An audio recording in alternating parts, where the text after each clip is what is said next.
All right. Well, good afternoon, everybody. I know we had a late night yesterday, but we are going to have a lot of work to do over the next few weeks. So I wanted to at least get us started on one of the bills we'll be taking up that's on its way over to us from the Senate. I think it passed on third reading last night. So it's in between the offices, if I'm not mistaken. And S32 is an act related to ranked choice voting. So for veterans of the committee, this is an issue that we've looked at in the context of the Burlington Charter. And for those of you who are uninitiated, we had some folks talk about this when we were doing our miscellaneous elections bill. I said at the time that we were going to wait for our Senate colleagues to do a little bit of work and see what they had to send over to us. And Mr. Devlin is here to give us an overview of what we think was the final version or something close to it. And so we have a sense of what our Senate colleagues will be sending us. But I mostly today wanted to hear from a few voices to kind of tee up this conversation, get the committee thinking about ranked choice voting. What are some of the questions that we have to answer?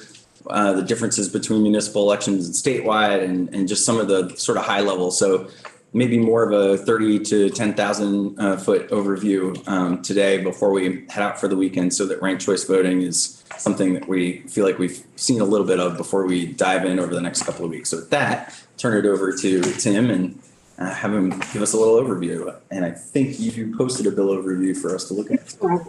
Yes, I did. Thank you very much for having me, Chair McCarthy. For the record, my name is Tim Devlin, Legislative Counsel. There should be two documents on the committee's webpage. One is indeed an overview of S32. The other one is a strike-all amendment, which is what the Senate Government Operations Committee was working with most recently. The only caveat to that I would say is that there was an additional amendment to S32 by the Appropriations Committee, stripping out Section 4, and I've made note of that in the overview, and that just had to do with allocation of certain funds towards ranked choice voting implementation. So the overview is 4 pages, and I tried to summarize the structure as well as some of the mechanics involving ranked choice voting in this bill. This bill proposes 3 main items. Number 1, to enable towns, cities, and villages to opt in to a ranked choice voting, or RCV, system for the election of a candidate running for an office in a town, city, or village. For example, select board member or mayor, but not school board member. I just want to note that quickly. That will be sections 1 through 4. The second main item in this bill will create a ranked choice voting study committee to examine issues in implementing ranked choice voting in Vermont across all elections for state and federal office. The third main item is to require the use of ranked choice voting for U.S. presidential primary elections for each major political party, and that is geared towards the 2028 cycle. The form or methodology of ranked choice voting in this bill, that this bill will implement in both local elections and presidential primaries, is what is called instant runoff voting, or IRV. Also shorthand is the Hare method. I'll get into that a little bit later as well. This overview will again first outline the bill structure and then move on to describe the mechanics in more detail later on. First part of this bill, the opt-in ranked choice voting system for towns, cities, and villages. This is a few sections long, really 1 and through 2. The first will amend Title 17, VSA Chapter 55, to add a new subchapter titled Ranked Choice Voting. This new subchapter will add 6 new statutory sections. Briefly go through these to give you an idea of what municipalities will really have the option of opting into. 2691A defines relevant terms and items throughout the statutory structure to be implemented. B, or 2691B, permits towns, cities, and villages to opt in to using a ranked choice voting system by either town vote or by a vote of the legislative body. Town, city, or village must already have voted to elect officers by Australian ballot system. And once opted in, town, city, or village may discontinue use of RSV at any time, similarly by town vote or by vote of the legislative body. Just want to note here that however, if a legislative body may not vote to discontinue use of RCV if ranked choice voting was originally adopted by town vote. And I saw there's a hand, I'll pause there. Clarifying question from Representative Henk. I didn't understand your very last sentence, but I did want to ask the vote by the legislative body. So any select board could, their 5 members or 3 members, however many they have, could vote to adopt to use RCV, and the rest of the population doesn't have to vote on that. That's correct. Correct. According to this change in statute. Change. There's the option for a town to pursue adoption by either vote of the populace or the legislative body may do so.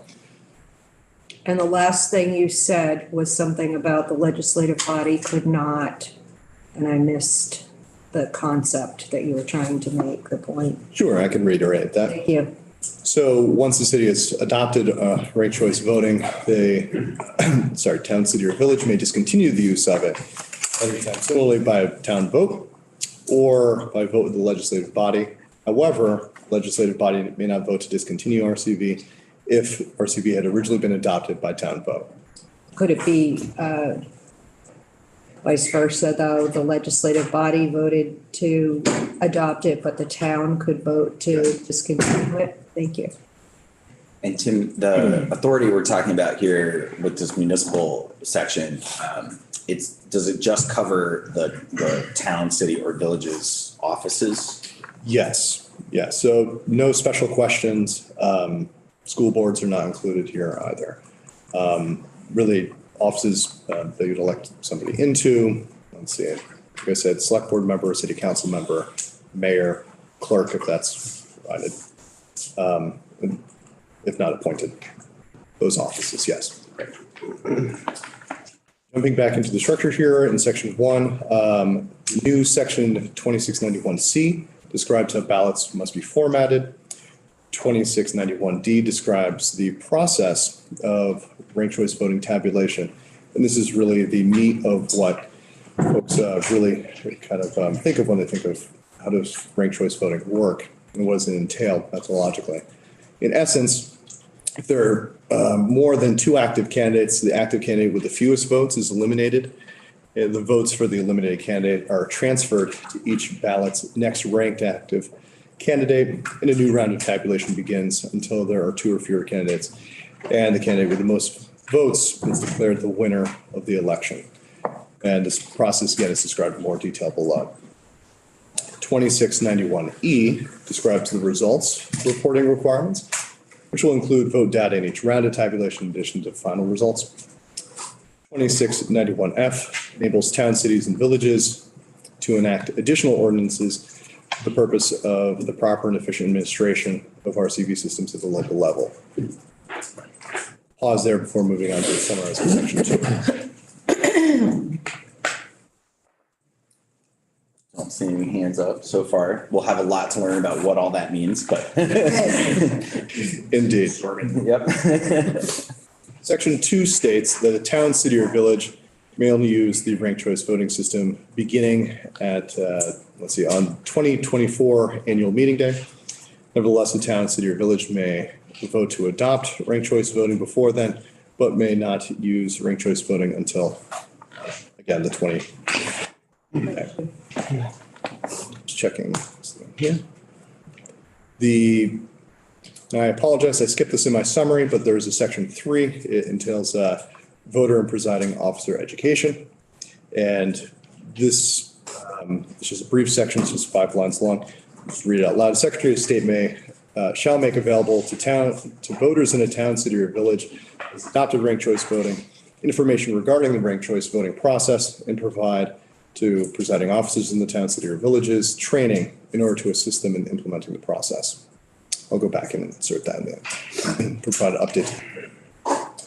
Again, just a quick note on section 4 was removed by the Senate Appropriations Committee, and this section had appropriated funds to train and implement RCV in towns, cities for the training and implementation of ranked choice voting in town, cities, and villages. I'll pause for a second before moving on to the ranked choice voting study committee. Okay. That committee is created in section 5 Briefly, committee members will be two current members appointed by the House, of the House of Representatives, two current members of the Senate, one designee appointed by the Secretary of State, three by the Vermont Municipal Clerks and Treasurers Association. And just a quick note, those three designees would be from different sized towns, cities, and villages, different regions, and at least one shall be from a town, city, or village that uses a hand count in elections. Additional designees include, one appointed by the Vermont League of Cities and Towns, a member from, two different organizations focused on the conduct of elections as well. The committee shall study ranked choice voting systems with the goal of having recommendations implemented for all primary and general elections for state and federal office occurring in 2026, including the following issues. 1, education of voters. 2, training of town clerks, presiding officers, and election staff. 3, election integrity, security, and transportation of ballots. 4, technological requirements and tabulators, hardware and software. 5, methodology of ranked choice voting systems. 6, canvassing of votes and roles of canvassing committees. 7, post-election processes and reporting. And 8, other items relating to the design and implementation of ranked choice voting systems. The committee shall report on the above by January 15th, 2024, and the committee will sunset on November 1st, 2024. I'll pause there for a moment. Appreciate the inclusion of the sunset. Representative. Thank you, Mr. Chair. No staff? Be staffed by our office in JFO, Office and what?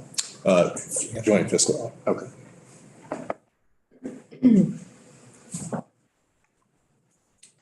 The next part of the bill pertains to voter, signing off, sorry. That's a typo. It should be really about presidential elections. I'll update this. I'd like to quickly note that the relevant statutes in this part of the bill are located in Title 17, Chapter 57, for presidential elections, specifically Subchapter 1, presidential primaries. Section 6 will redesignate two different sections, essentially moving them back to make room for additional sections regarding ranked choice voting in the beginning of the subchapter. Section 7 will add and modify statutory sections to enable ranked choice voting in presidential primary elections. These amendments include, bear with me here, there's just a few of them, creating a new section 2700 for definitions. These are very similar to the definitions in section 1 for municipal ranked choice voting. There are some differences. Section 7 will also modify ballot requirements that are currently existing in sections 2701 and 2704. Also will explicitly require that a presidential primary election for a major political party be conducted using RCV. Section 7 will also dictate the type of ranked choice voting methodology to be used in the new section 2705 and permits the parties to award delegates either by a winner-take-all or proportional basis. Tabulation of ballots is in new section 2706 with direction on how to award delegates depending on whether the party opts to award delegates either on a winner-take-all basis or proportional basis. And lastly, section 7, in a new section 2707, dictate how results are reported and information from canvassing committees will be in new 2708. Section 8 of the bill will direct the Office of Secretary of State to adopt rules to address various aspects of the administration and implementation of RCV. And again, this is in the context of presidential primaries. Section 9 requires the Secretary of State to ensure that canvassing forms, including tally sheets, summary sheets, and returns, are all designed to accommodate ranked choice voting. Section 10, on the end of the bill now, regarding effective dates, sets different effective dates for various portions of the bill. Sections 1 through 5 will take place upon passage. And again, these sections pertain to RCV opt-in for town, cities, and villages, as well as the creation of the ranked choice voting study committee. Sections 6 and 7 shall take effect on January 1st, 2027. These sections pertain to the substantive statutory law being created and amended to enable RCV for presidential primary elections. And then section 8 rulemaking, and 9 regarding the tally sheet, summary sheets, and returns shall take effect on January 1st, 2025, providing the Secretary of State additional time to prepare in advance for the implementation of ranked choice voting presidential primaries. I'll pause there for a moment. Yeah, we'll have to, I think hearing testimony and understanding the thinking behind the process is definitely for further work. We'll try and high level today. I've got tons of questions, but I don't want to get into all that. The next page and a half of the summary have to do with the mechanics of instant runoff voting, or IRV, the selected methodology of ranked choice voting in this bill. I start with the presidential primaries and then turn to how it will work in the local context. I'd be happy to go through that now, or maybe reserve it for. Yeah, I think we can talk about the mechanics of that down the road once we get into the guts of the bill and we've actually got possession. Sounds good. Well, then I believe that concludes my summary of the bill. Unless there's any questions about the particulars, I'd be happy to answer those now or later. So it'd be fair to say, Tim, there's the contemplation of there's sort of three main things here that I see. There's the permissive authorization for towns, cities, and villages to adopt ranked choice voting for their local positions. There's the study committee to look at ranked choice voting statewide. And there is the contemplation and the preparation for the use of ranked choice voting in the 2028 presidential primary. Yes. Yeah. Great. Thank you for the overview. Very welcome. I'm sure we will have you back. I'm going to kick off some of the framing comments here with Director Senning. So, Will, I know you've been working hard on these issues and elections writ large, and appreciate having you back. Sure.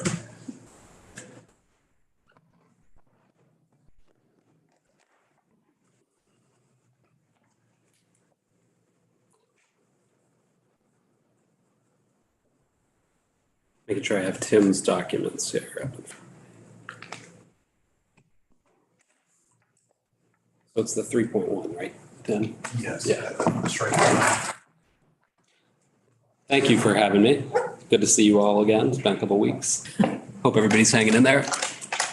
And thanks for letting me come in today as you first got your first eyes on the ranked choice voting bill coming over from the Senate to hopefully just provide. I'm reading the room and reading Mr. Chair, and I'll stay at a pretty high level for now. Give kind of a basic overview of my thoughts on the proposed bill, and then be happy to continue to come back over the next couple of weeks to dig into details. At your pleasure. That sounds great. Yeah, we were all here late last night. I might have dug in a little deeper on some of these pieces if we hadn't been here with the budget until 10 last night for the folks back home, but we will be back on this, so just rest assured. I didn't know that, but now looking around, I see some glossy eyes. Yeah. I believe we gavelled out at almost exactly 10 o'clock last night. Oh, as a committee or the whole house? No, the house. Oh, I would never, ever. These folks would mutiny at my. Silly question. Yeah, this is house comments. Thanks for the levity, Will. We appreciate that. Silly question. Okay, so that being said, I think what I would like to do is start today, just put the bill in a little bit of context for you all. The concept of ranked choice voting has been proposed at least once before during my tenure, if not multiple times. Paul can probably give you more of that history.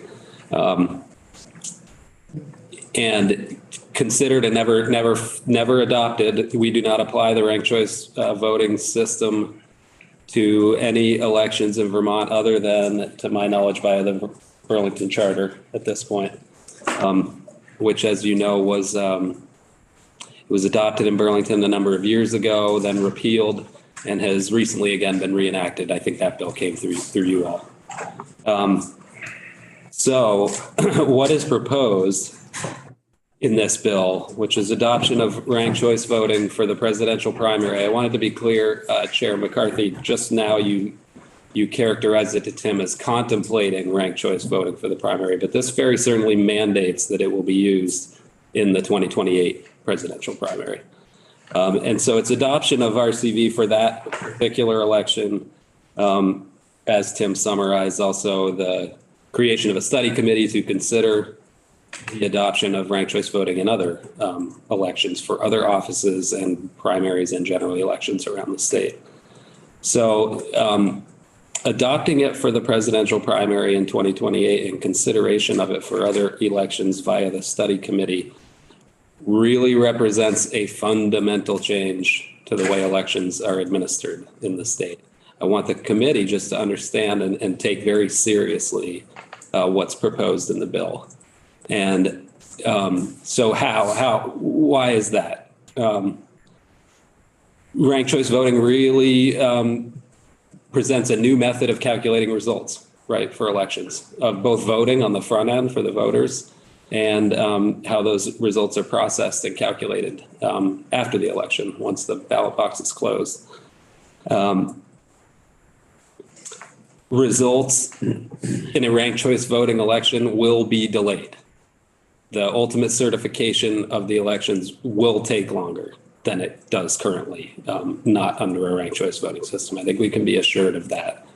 Currently, as you all know, regardless of the election, the final results for all races in Vermont, we're pretty unique in this regard, get certified within a week after the election by the following Tuesday. In the primary elections, it's even quicker for some races. Your single seat House districts get canvassed and finally certified the day after the election. Your multi-seat districts get canvassed and certified on the Friday following the election, as well as the Senate and the county offices. And then the statewide offices are canvassed and certified a week after the election. That's the primary. In the general election, all of those certifications, final canvasses occur on the Tuesday after the election. So Vermonters at this point are accustomed to having the final certified results of an election within a week. And I can tell you from personal experience, having been the director for 10 years, that's too long for a lot of folks. And over the last 2 or 3 election cycles, as you all know, the skepticism and attention and doubt around elections and election results and the counting of votes around elections have really focused people's attention even more on that process and on the length of time that it takes. And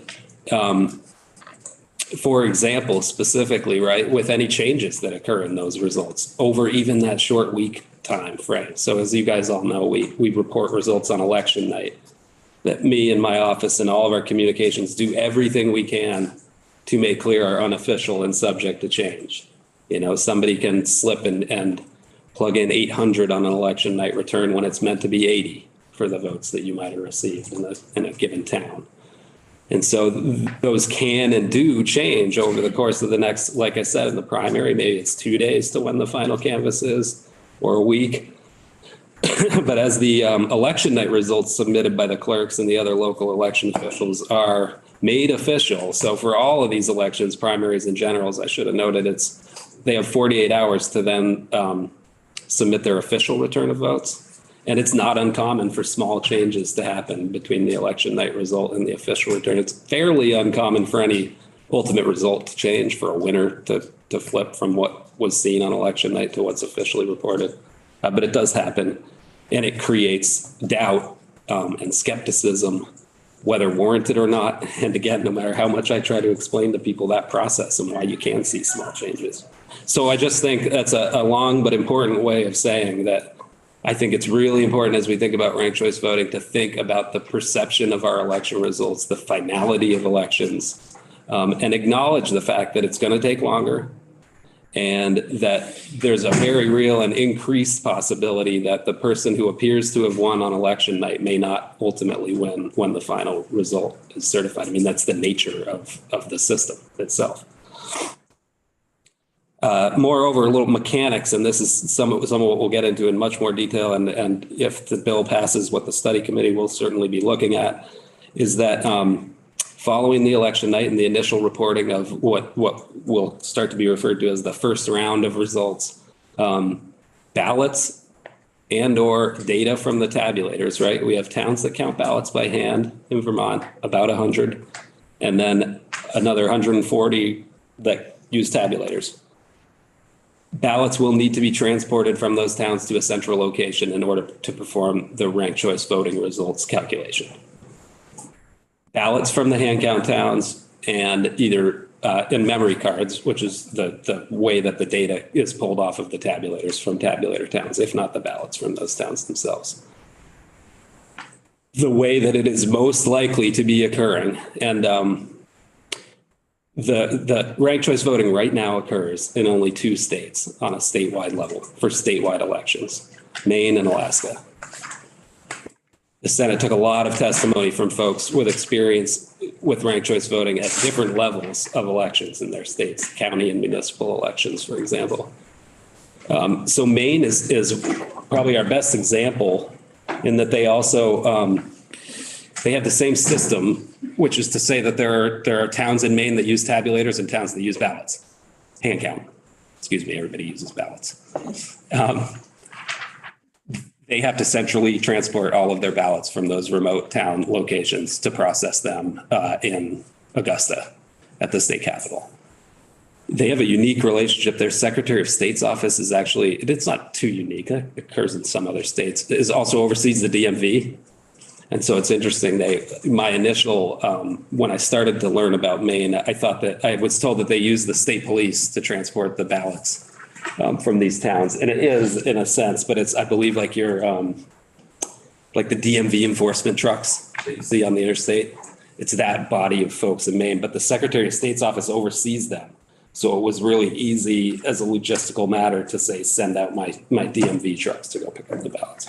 We're going to have to contemplate how that transport of ballots happens from all of the remote hand count towns in Vermont to a central location. And then the memory cards from the tabulator towns. Easier in a sense. It's not a big bag of ballots, but it's still a memory card that has to make its way from 140 towns here under some kind of time frame, under some mode of transmission that we have to come up with that people will believe is secure and free from manipulation of those cards. So that organization of how you get the results into one place and process them has to be front and center before we implement a law that fully applies this to elections in Vermont. I mentioned it already, but it's at a time when confidence in the integrity of elections is at a low point, frankly, sadly, unfortunately, and unnecessarily. I worry about introducing more doubt into that process. So that is only to say that we need to be careful about how we do it. We need to be really careful about educating people about what is going on and the change that's going to happen if it does. Instead, I just think it's ripe for the opportunity to create more skepticism around the results of our elections. Voters will need to understand a new method of voting. I think you might be surprised to hear me say that's actually not, that's lower on my list of concern than it seems to be for some. I think the history has borne out that voters can understand ranking candidates 1 through 3. Doesn't throw them off too much, doesn't make them think the world's coming to an end. It's for me, it's what I spoke to before, the getting people used to the process of then tabulating those results and the potential for change and the time it takes. So voters will need some education. I think the more we can do that, the better. That's part of the point, I believe, of the permissive allowance for municipalities to adopt it if they want in the interim between now and 2028's presidential primary, is that potentially may, get voters used to it, at least see it, if not in their town, in a neighboring town, be more aware of it just as a general concept. I think that's a positive approach to take. More importantly, and the really, it will be ongoing and it will need to be comprehensive training for the election officials to to adopt this new process of calculation. And whether it's primarily just how they end up getting their ballots and cards to a central location, that's big enough in itself. It really depends, how much training will have to happen on the election officials end depends on the details that you guys are going to end up figuring out in terms of what the system looks like. So just for example, right in those hand count towns, if voters rank all their choices, my initial thought is that the election officials on election night in the town will only record the first choice. And that first choice, we're going to have to train them just to look at that column and nothing else. That first choice will be treated just like the ballots they see now, the single vote on the ballot they see now. They do their tally sheets, their individual counting teams. The summary sheet goes up to the clerk, presiding officer clerk, adds up the tally sheet results. And what you get there on the summary sheet on the night of the election in the hand count town is everybody's first choice and the results of the first choice. The clerks then in that case could do much what they do now. It wouldn't be a big change to then go enter those results into our election night results reporting. So at least how I envision it at the time being. That will have to be really, again, clearly communicated to voters that this is the first round. That's what you're seeing tonight is everybody's first choice. But that if nobody reaches 50%, we're going to have to do some further calculation on everybody's second, third, fourth, however many choices they've made. So that's where, right, because the way this operates, the way the bill's written, the way ranked choice voting in general works is, at least for a vote for one race, and gosh, do we need to talk about the nuance of the fact that we have numerous elections that have more than one winner. In a vote for one race, you go with the first choice if somebody reaches 50%. Right, this is all about whether nobody reaches 50%. So you've got three candidates and one's at 30, the other's at 30, the other's at 40. Then you have to go into the second and third and fourth rounds. So that's why you need the first choice calculation on election night to even say, have we reached 50%? Now, like I said, I see the glossiness. I got to keep reminding myself about the late night, but. What are you trying to say here? You would be glossing over potentially if you didn't even have a late night because the level of detail that this gets to.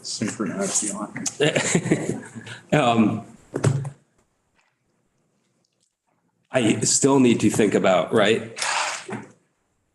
The same opportunity for error and unofficialness of the results that we deal with tonight on election night has to be considered in that calculation of whether somebody's hit 50% in the first place. So, right, at a 12 p.m., 1 a.m. on the night of the election, we might say they're at 48%, the highest ranked candidate. So we got to do the ranked choice. We got to get into all of this about bringing the ballots back and bringing the cards and doing the central count in Montpelier. There should really be a second check on the first choice vote calculation, an official return of that to really make sure that it's accurate whether we've hit 50% with a given candidate or not. That often can come close. You could be at 48, 49. And then there's questions raised about whether we should even be engaging in the second and third round calculations. So do we need to build in a day for rest to then recalculate and officially report the first round of results? Something I haven't raised with Maine actually and asked how they approach that yet. Lots to think about is the main message today. Having said that, right, the bill as you guys have it in front of you and as it came out of the Senate, I'm getting there,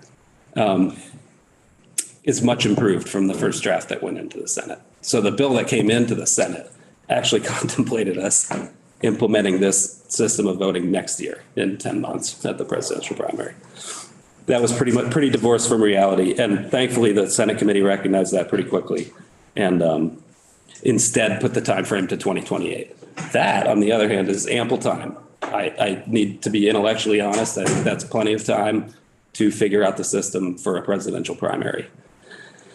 Keep in mind, and Secretary Copeland Hanses has been clear about this too, that we really do think the presidential primary makes sense as the first election to apply this to. Single race, there's nothing else on the ballot, single winner, lots of candidates. could not result in 50%. So we get to see how it works. It really sets up well to be a first dry run, and it's statewide. Everybody's doing it at the same time. So we really appreciate them, the Senate committee, moving that back, and the Senate for, adopting that longer time frame to figure out all of the details. And in the same vein, the creation of the study committee, we strongly supported that. If there's going to be any notion of applying it to any other elections, and frankly, only if we ever just do the presidential primary, this is the most appropriate place I think I have seen in my time in this building to actually create a study committee and have them look at an issue. I think study committees sometimes get, and I only look at elections. Paul's grimacing at me. There's probably plenty of appropriate study committees. Committee to look at the committee. Given our limited timeline, sometimes we find that we do need to create. I think people often have the impression that study committees are created when you're kicking the can down the road and don't want to take action. This is a time when one's really appropriate to dig into an issue and figure out how to get it right when you finally do get the lot of paper. All right, so we got a couple of questions here, knowing that we will come back to this. So Representative Hooper, go ahead. Thank you, Mr. Chair. I apologize for missing part of your testimony. So fundamentally, 80% of what's in this bill is very premature until we hear from the study committee. So does it make sense to formulate anything beyond the composition of the committee and execute the committee before we give consideration to anything else? I'm support the idea of ranked choice voting. I don't think we should ever elect somebody with 35% of the vote, which means a whole lot more people didn't want the person, but it's the vote. It's like the most sacred thing that we should have, and I think we should make damn sure we did it right. I couldn't agree more with the last statement. I think when you're saying 80% of the bill, to me, what I know to be about 80% of the bill is this tabulation method. Yeah, and that, if I might, is where the rubber hits the road. Rubber hits the because road. A lot of people think ranked choice voting, it's this, but it's not this. It's several different variations, some of which are more reliable than others. Different systems, Condorcet, hair. The marking of the ballot is not the issue. It's how you add up the numbers. One academic study basically said that the way we did it in Burlington, 20 years ago, produced exactly the wrong result based upon how the numbers were done. So I'd like to make sure that we don't have. On that score, Mr. Chair, are we going to get a pretty comprehensive summary of what all went down in Burlington? So I just want to, today, I want us to stay high level. I'm just saying, like, We will, at some point. anything anybody wants to hear about on this, we will hear about. Because I want, before we take any action on this bill, I want folks to understand the different kinds of ranked choice voting, the different methods. Will's brought up a number of Vermont-specific logistical challenges that we might look to colleagues and our counterparts in other states to see how they resolve those things. Maybe they're great. Maybe we think that they're still problematic. So we have a lot of work to do, but that's great. So everybody be making a list and then get it to us, because I want to know who you want to hear from and get your questions answered. So we definitely will. The thing that bothers me is we're going to adopt basically a system that probably will become the model for the entire state at some point. So once again, And not, get it right. just to be clear, not even a model. This bill applies the system to the 2028 presidential primary and defines the tabulation method only. Yeah. And that is a statewide election.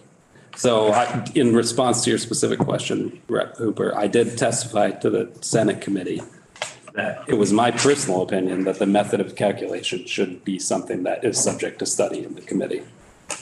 They felt pretty strongly that this one had received the vetting it needed to, heard from a number of folks who support this method, and decided to keep it in there for the pres primary. And I, as the administrator, will administer whatever ends up coming out the other end. But to me, because of all the reasons you just said, it would make sense for the study committee itself to also be looking at the ultimately the method of tabulation. One other comment on that is that method of tabulation affects some of the mechanics too, that the committee is meant to be looking at, that transport of ballots and data, when that happens and how. And so I think it makes sense to have that be part of the charge of the study committee, but that obviously is up to you. Okay, so we've got Representative Waters Evans, Representative Higley, Representative Waters Evans. I was wondering, you mentioned that you No, you don't. went like this.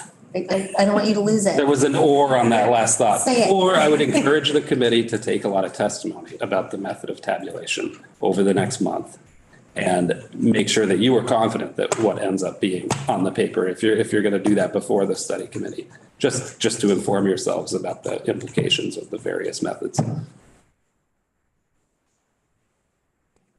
I was wondering, when you were talking about voting and people are, that there's skepticism, more so in recent years over the accuracy and the validity of elections. I was wondering if, when you were going through the Senate with this, first of all, like, what types of feedback do you get from voters, if you get some, and what is it like, and how much of it is there? Like, is, particular to Vermont, not like on a national level, but like, what is your volume and type of feedback like that? And then also, and this is your opinion, if you don't want to offer it, I understand, but like, where does ranked choice voting fit into how that could make that process better, or make those, alleviate concerns or raise them? You know what I mean? Yes. Okay. I think so. You're asking in general, Yeah, just. how much of this skepticism do I hear? Yeah, What's it like? yeah, Constant on a daily basis? Do I get contacted with skepticism about the conduct of elections and mistrust in them? Via email, via the media, via phone? Maybe not daily, maybe a couple days go by here and there where I don't get somebody telling me that I'm manipulating election results and that our elections are garbage. And I can provide the committee with plenty of examples of what comes into my inbox on a daily basis in my voicemail. And I worry that any longer time reporting results and any further introduction of change to the results after election night will make that worse, unless we do a really, really, really good job of educating folks on what's happening from the day of the election when the certified result gets announced. But like I say, that's fairly straightforward right now and fairly short, and I still am where I am in terms of what I hear from the general public. We're really lucky in Vermont. I think I hear from a small but vocal minority, as they say, but it's a huge problem nationwide. I think we're at 30% now, straight up, of election directors that have retired since 2020. The election director in Maryland, who's our longest serving one, just announced she's out in July this summer. I think she's the third or fourth this year. And no small part of that is the stress that's built up due to the skepticism. It can be very hard, not to get too personal, but no, I was wondering, it's been very draining. I can imagine. I'm good right now. I don't want to stress Will out anymore. So like you need a I really here for you. appreciate you bringing, some things for us to really, some hard questions for us to ask. I also just wanted to, before we move on from you, just say that your office does incredible work. And the audits that your office performs that continue to reveal the validity and accuracy of election results, and the fact that you've worked so hard to preserve the paper, disconnected from the internet tabulation methods that we have, whether it's hand count or with the tabulating machines. Like, your office has done incredible work under a lot of public fire from, folks who I think are trying to sow distrust. Yeah, you've done a really great service to the people of Vermont by standing up for good process and good administration of elections. And I think, I want to make sure we don't lose that in this conversation about maybe trying to make them more complicated. Thank you. I appreciate that. And that makes me want to say, I do get a lot of positive feedback too. And it's really important if you can encourage people to reach out to me and my staff with positive feedback. No, but we do. Like I said, we're lucky here in Vermont on a relative scale. Again, I have it easy compared to some of my colleagues, but at the same time, that's all relative. It's still very hard. Thanks for being with us today. I'm sure we'll see you again soon. Yes, thank you. Get some rest when you can. So I want to invite Carol Dawes from Municipal Clerks and Treasurers Association. If you're still with us there, Carol, online. I am, and for some reason, my camera is not happy today, so. We're sorry not to see you, but we can hear you loud and clear.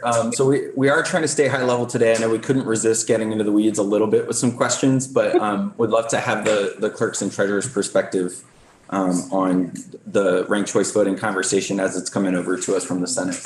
Yep. Thank you very much. For the record, Carol Dawes, I'm the Barre City Clerk and Treasurer, and I'm also the chair of the Vermont Municipal Clerk and Treasurers Association's Legislative Committee. And I will keep this high level and brief because a lot of what I wanted to share with you has already been said. And as I've heard you say, you had a late night the night before. The three things that were a concern for us in the original version of the bill are addressed in this version of the bill. And those are development of election processes and procedures, and the accompanying election worker training that will have to happen to be able to have the elections administered in the field. Timing, Will, said at the original draft of the bill, they were talking about putting it in place with next March's presidential primary, which means it would have been rolled out in a very short period of time. And this one contemplates moving to 2028. And then with all due respect to Will, I think voter education is an equally robust leg on the three-legged stool. I think voter education is going to be important, not just for the post-election reporting as he was talking about, but also the lead up to the election itself. I think about the fact that nowadays, we've got about 50% of our voters voting by mail, and they're going to be getting these ballots in the mail, and it's going to look a lot different than what they have seen in the past. And they need to have good education before the ballots arrive in their mailbox as to what this new system is and why. I think about the number of times that we've had, as an example, last fall when we had the constitutional changes on the ballots, how many people came up to me or called our office in advance of the election saying, what are these? What, I don't understand what I'm voting on. I need some explanation. And of course, there had been a lot of press coverage and outreach over the 2 years, getting to the point where they would be on the ballot, but there still was a need for voter education. And I think that is something we will need to spend some time developing and then implementing in the run up to offering ranked choice voting. So voter education, development of election processes and procedures in conjunction with election worker training, and then the timing, as I talked about. We're very pleased with the language that's in the bill that addresses those issues, and we fully support it. Representative Marwicki. Woo, sorry, Mike. I couldn't quite get your name out. Hi, Carol. How are you? I'm good. How about you? I'm well. And one of the challenges I think we're facing, as I'm hearing from some constituents, that they want this to happen as soon as possible. And I'm wondering if you could speak to what the timeline projected here, and if this is realistic or if it could be done more quickly. I think the timeline is very realistic, as is in the bill. Part of the problem, of course, is that we have a presidential primary coming up in less than a year, and then the next one is 5 years. And as Will talked about, a presidential primary really makes sense for rolling out our first statewide ranked choice voting election. Certainly trying to get the bits and pieces together for the presidential primary next year, I think that that's too fast. We would need to have, I mean, the ballots go out to people in January. So all the education would need to be in place by the end of this calendar year. All the training would need to be in place by the end of this calendar year. And it hasn't even been developed yet. And excuse me, I think that it is too, I think that is too quick to do it well and to make sure that we're not setting ourselves up for the concerns that Will was talking about with election deniers and people who don't trust elections. I think we need to make sure we're allowing for the time to bring everybody along and be able to roll this out in such a way that it's undeniable that it is that it has been laid out as carefully as possible. Thank you, Carol. Any other questions for Carol at this point?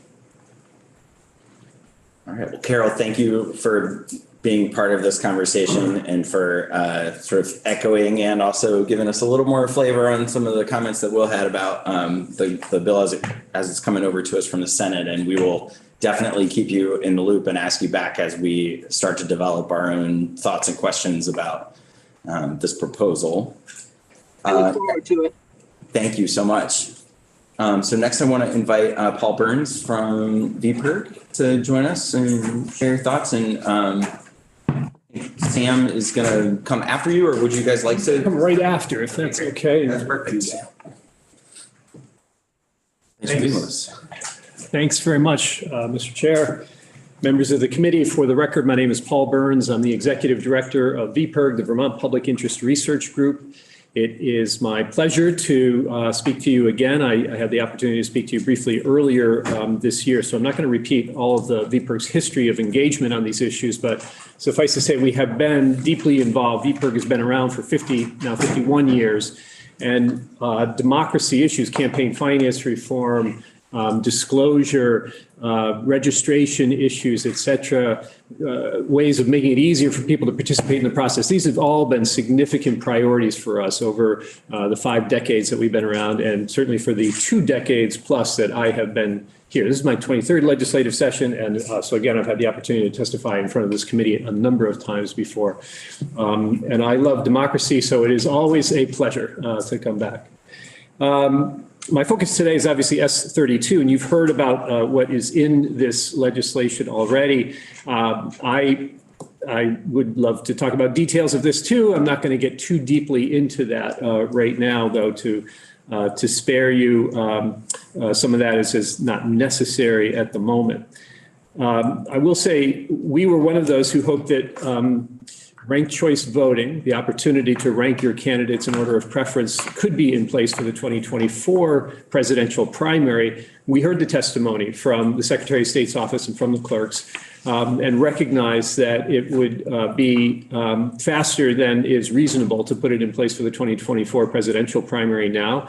That's, of course, why we were trying to pass it last year, I will say, but that didn't happen. And so we are fully on board with this proposal, this effective compromise that would put ranked choice voting in place for the 2028 presidential primary here. I'm going to focus the bulk of my testimony to provide some context and to answer 3 basic questions for you. Why ranked choice voting? Why use ranked choice voting in presidential primary, and why now? So I will just begin by providing a little bit of history here. Tom Hartman, the journalist, recently wrote an essay explaining why some very rich and powerful people are trying to fund efforts to weaken democracy today. So I thought looking back was somewhat informative. And I begin just by reminding us that just over 100 years ago, not all of us sitting around these tables would have had the opportunity to vote for president or anything else. And let's remember that the 15th Amendment to the U.S. Constitution was ratified in 1870, extending the right to vote to male African Americans. Yet the end of Reconstruction was followed by the adoption of numerous state and local policies aimed at preventing access to the ballot, including poll taxes, literacy tests, grandfather clauses, and whites-only primaries. It wasn't until the passage of the Federal Voting Rights Act in 1965 that racial discrimination in voting was finally prohibited.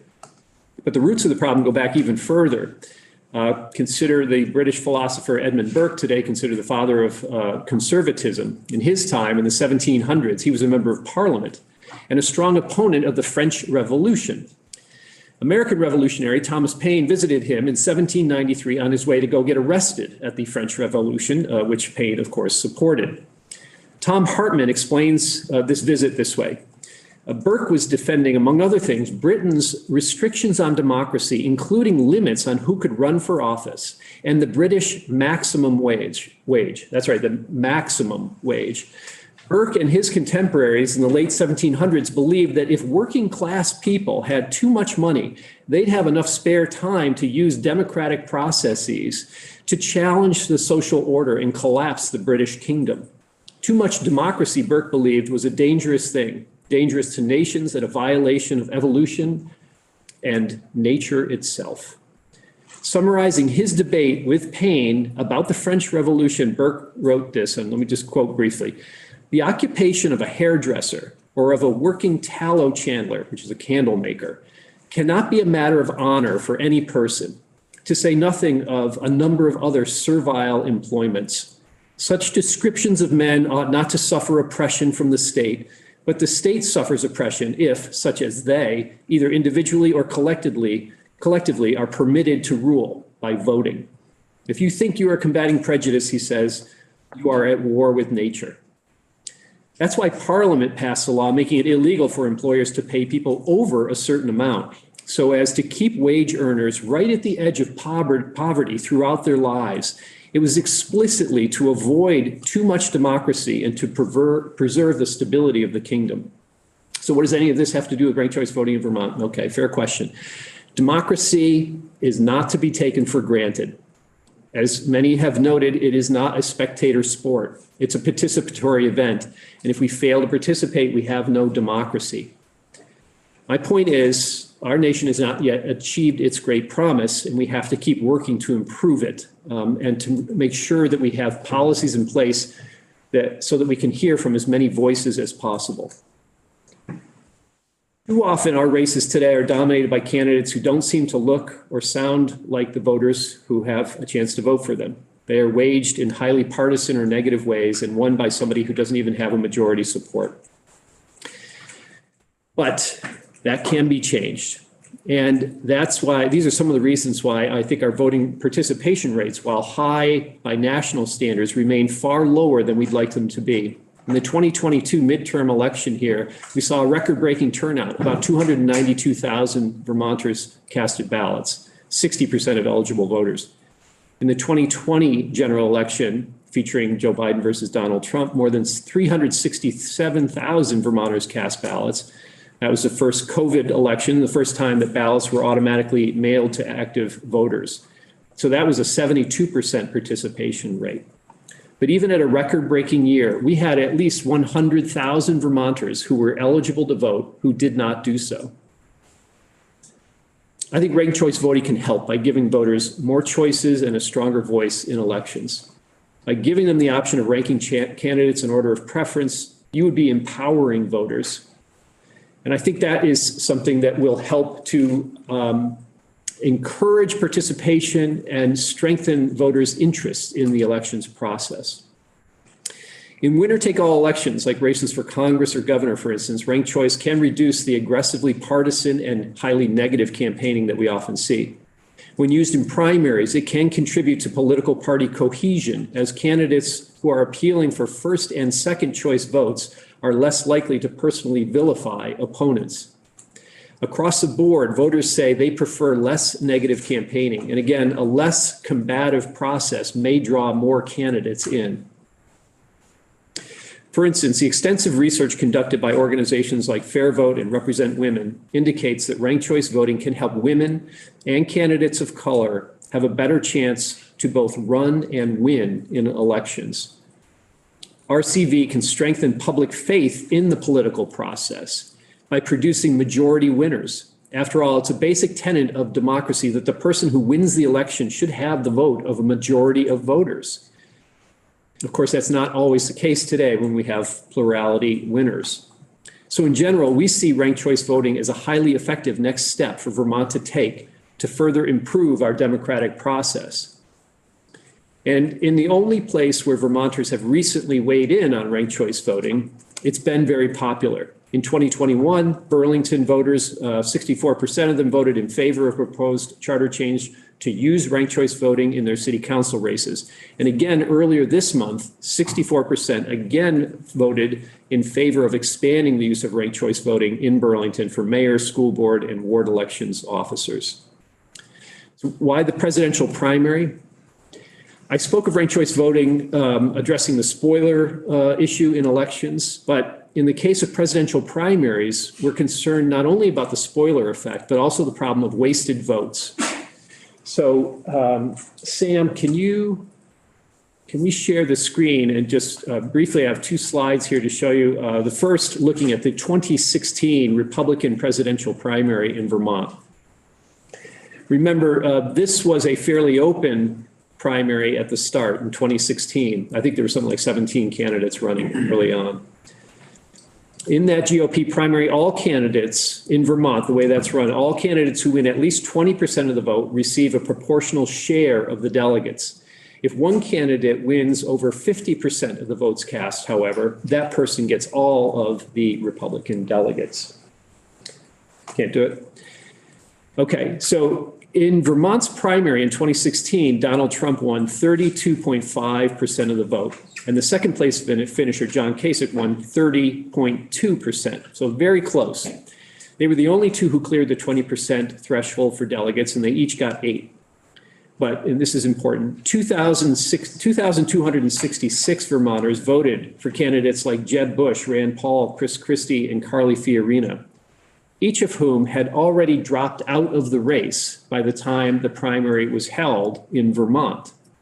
These votes were essentially wasted on candidates who not only finished out of the running, they had literally dropped out of the race.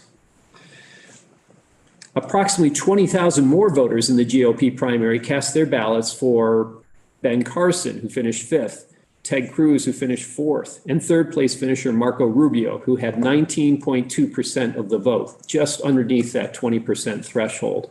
If ranked choice voting had been in place for that presidential primary in 2016, the votes of more than 2,000 Vermonters would not have been wasted or lost to candidates who had already dropped out of the race.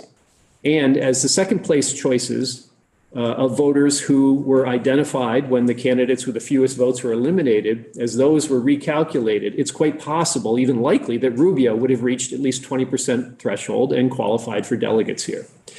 I think that's one of the most important reasons why we think about use of this system of voting for the presidential primary, because this is the kind of race where a number of candidates in wide open primaries drop out before the election takes place. That doesn't happen in typical races for governor or Congress or others here that we run in Vermont.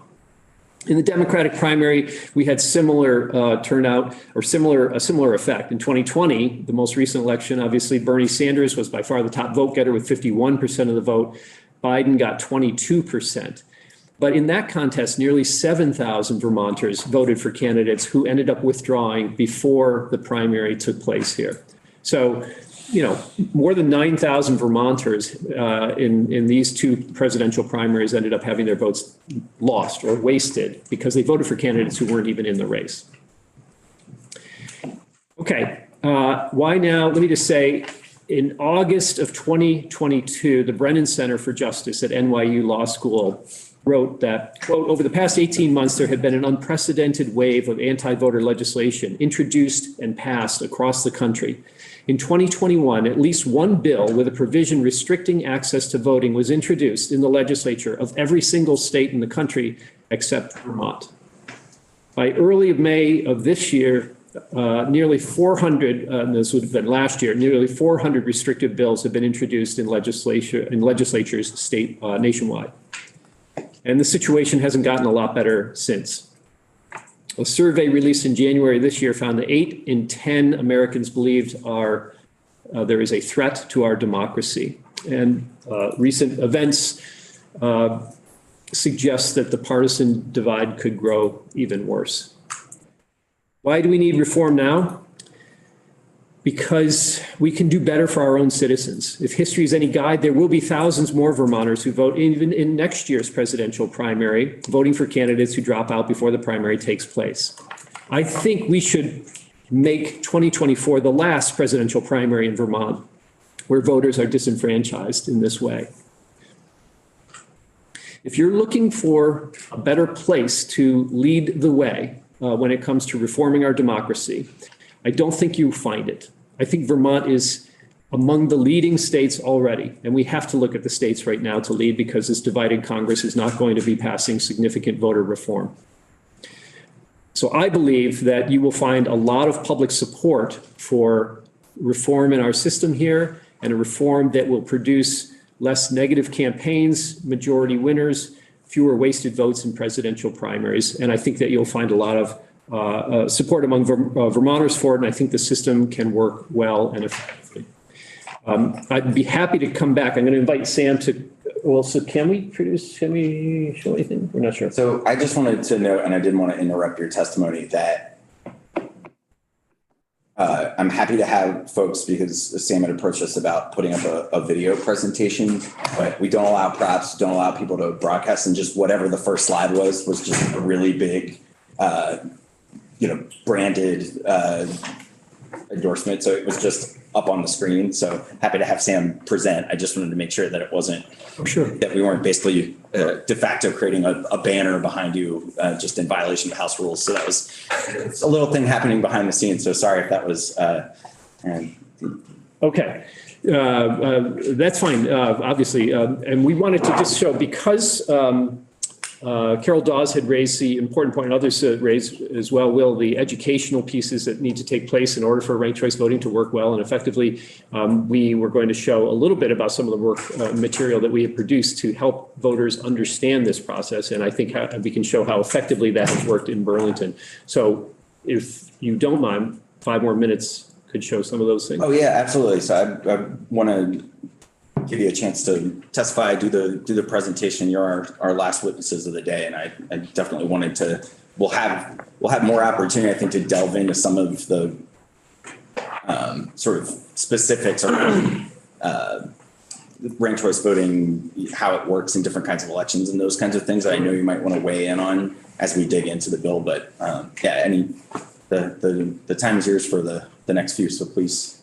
We would be happy to come back and talk more about the specific techniques, the tabulation issues and so forth. I will just say there's as far as I know, there's only one tabulation method for ranked choice voting used anywhere in this country. I have heard there may be a town in Italy that uses another way. I haven't seen it yet. So it's not as though there is truly a great divide over that, although I know it has its supporters, but let's I'm happy to come back. I want to be clear that, and I'm very tired brain here, but not necessarily talking about the difference between the tabulation methods so far as just the mechanics of like how RV works with, the specific mechanics of how each of our elections work, hand counts versus tabulators, how we would, some of the logistical things that Will brought up, I think are things we all need to think through as we think about this bill. And even if we love the idea of ranked choice voting, we still do need to think about all of the details of exactly how it's going to work. And some of that work could be for the study committee if we move forward with that. But absolutely, I want everybody kind of thinking about there's the principle and what we want to try to achieve, and then there's actually the mechanics of how we do it and making sure that we're doing it the right way. So because we don't, what my guiding principle with this is if we do move forward, that we want to make sure we do it in ways that build confidence, not reduce confidence in ourselves. And I think that's a shared goal that you have too. No question about it. And you don't have to invent the wheel here. Good news is there are lots of people, lots of places who are using. There are states, municipalities, and literally millions of people around the world are using this regularly in their elections. So thank you for the opportunity for my testimony. Just like to invite my colleague Sam McGinty to come up briefly to finish things off. And we will try not to keep you too long before we get out of here. Thank you. Thanks, Paul. Sam, come on up. If we need to get you back on Zoom. If you'd like to break up all the talking with some visuals, happy to do it. If not, there's a slide deck that we shared for testimony as well, and you could just follow along on your computers. Totally up to that. That is the committee's practice and preferred preference. I think we had talked offline before that there was a short video clip that you wanted to show us, and I definitely, if you want to present that, I'm happy to break our rule of using our own devices. If you do want to show us that video clip at some point in your presentation, but we'll follow along with you for the slide deck here. Great. Thank you so much for having me today. For the record, my name is Sam McGinty. I am the democracy advocate with the Vermont Public Interest Research Group. As Paul mentioned, not only do we work on advocating for ranked choice voting policy, but have spent quite a bit of time working with voters and elections officials, particularly in Burlington, on implementing and voting with ranked choice voting. If you look at the slide deck, there's a number of ways that we've helped educate not only people locally in Burlington, but also throughout the state. For example, on page 5, over the summer, we ran a ranked choice voting mock election with the primary for the U.S. House and U.S. Senate. And it was advertised to our members and local media, social media, and was even picked up by outlets like WCIX. It's a really great practice being able to put a ranked choice voting ballot, the ability to rank candidates in order of preference, and getting that before voters so they can actually see what it's like. Once they see it, it's very intuitive to understand. People rank their preferences all the time in their daily lives, and we found that through this mock election. Additionally, on the next slide, we worked with local leaders during the 2021 campaign to bring ranked choice voting back for city council elections, such as former Governor Howard Dean, a Democrat and progressive city councilor Zariah Hightower. We sent out a mailer to voters trying to educate them on what the system is, what it would mean for their future city council elections, and so forth. If you'd prefer to view this on your own time, we also submitted video explanations. We ran on CCTV, posted forums, posted on social media, and so forth, showing voters how the tabulation system works and how the votes are actually counted, so that voters understand what's actually going on in their election.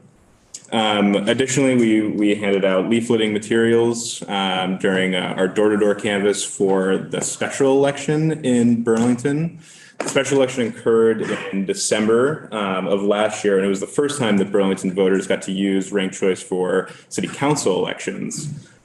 Pages 8 and 9 kind of walk through a sample ballot of what it looked like, some FAQs about filling out your ballot and how the actual process works.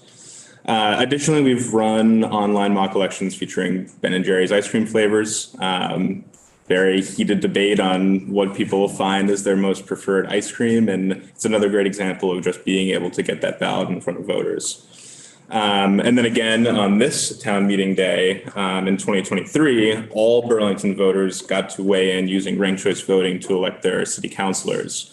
In addition, they had the ability to weigh in on whether or not to expand the use of ranked choice voting to include races for mayor, school board commissioner, and ward election officers. And that charter change question passed overwhelmingly with over 64% support throughout Burlington, and passed in 7 of 8 wards, I believe. And in the one ward it didn't, it was a very close vote. Additionally, there is a quick video. I think I'm going to skip it for now just because I get that it's been a long day and folks can kind of watch that on their own time. But slide 13 is exit interviews from Burlington voters for the special election, what they felt when they cast their ballots. And routinely, we heard that it was empowering for them. They liked the ability to have more choices, and they thought that the outcomes better represented what the constituents wanted. Other people noted lowering the incentives for toxic campaigning. Routinely across the country, a lot of exit polling and data shows that ranked choice voting has helped lower the temperatures, especially at the local level in campaigns. When it's a single choice election and two people are pitted against each other, there's an incentive to go negative and to sling mud at an opponent, for example. But with ranked choice, you're not only appealing to voters as your first choice, but also as your second choice too. And by ostracizing certain parts of the voting base and going overtly negative, that can cost you backup support. And in doing so, the best way to run a ranked choice voting campaign is one that's positive, one that's focused on the issues and less focused on some of the nasty mudslinging tactics that we see so common in our elections right now. Of course, I mentioned the vote on town meeting day this year. That was to expand the use of ranked choice voting to virtually all city council elections. That's slide deck 14. And then lastly, while we were at polls this spring, VPIRG did some exit surveys for voters on their understanding and support for the system. We had about, I think it was 50 folks volunteer to anonymously fill out a survey. And we asked folks, having voted via ranked choice voting, how do you feel about it? And they had the ability to say very positive, somewhat positive, neutral, somewhat negative, or very negative.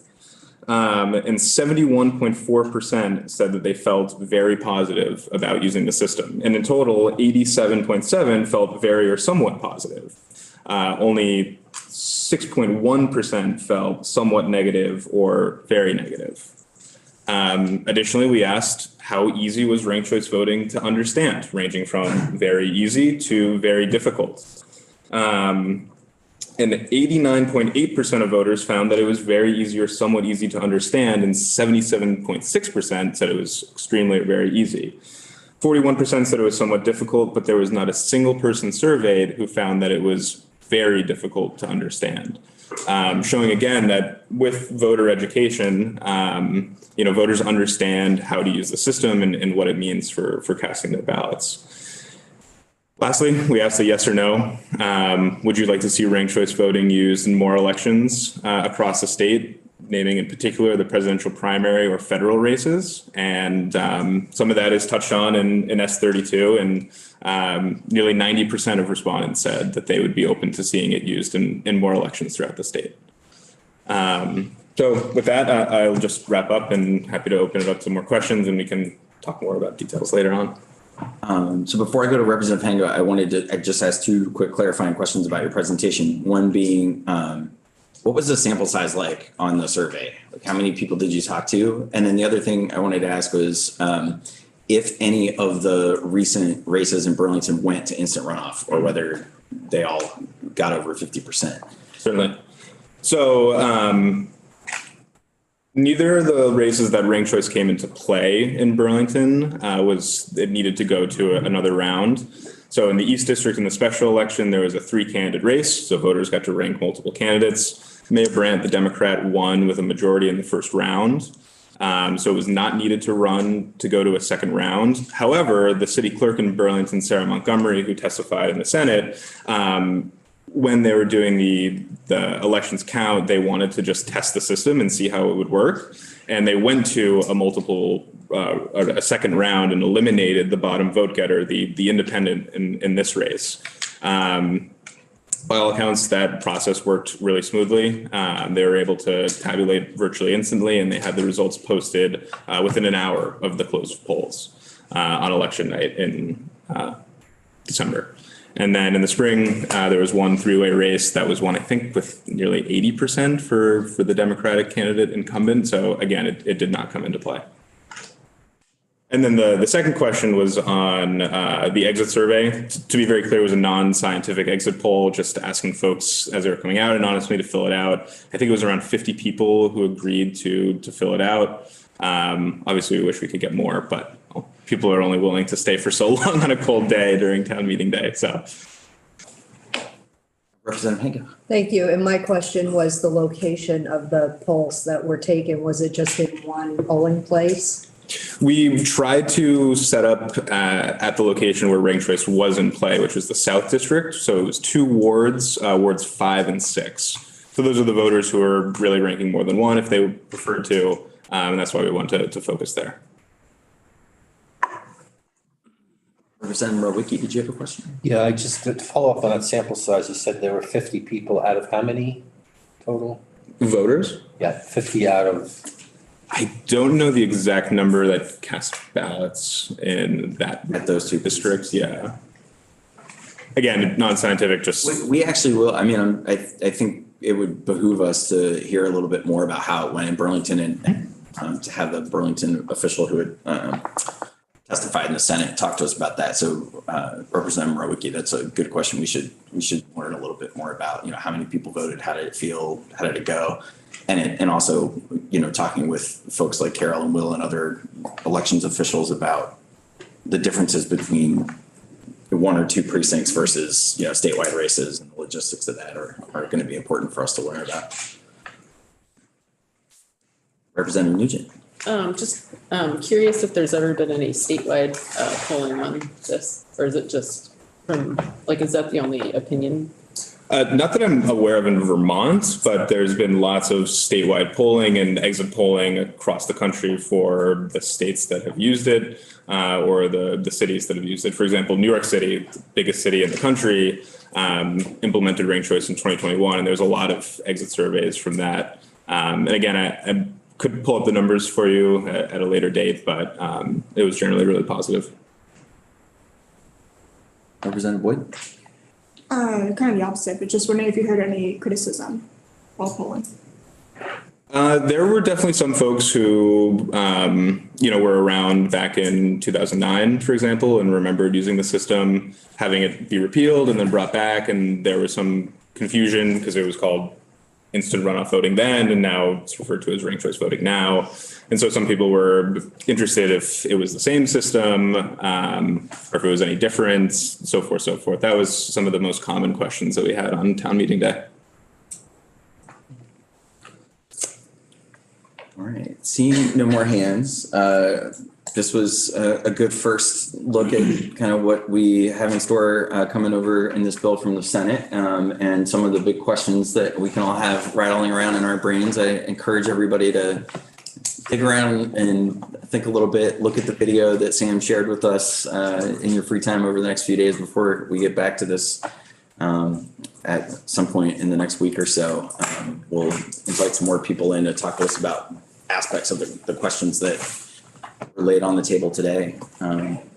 Anything else the committee wants to ask Sam before we wrap up? Jay? We'll get Sam and Hooper. Paul back at some point. Oh, yeah. Yeah, well, I imagine some of the folks who testified today will have a lot more to say about specific aspects. Yeah, I have questions about advertising and like that. Great. Not today. Great. Anything else? All right, committee, we've all worked very, very hard this week. Good job on our charter change bills today. An excellent restful weekend, and see everybody back here on Tuesday. We'll adjourn and off live.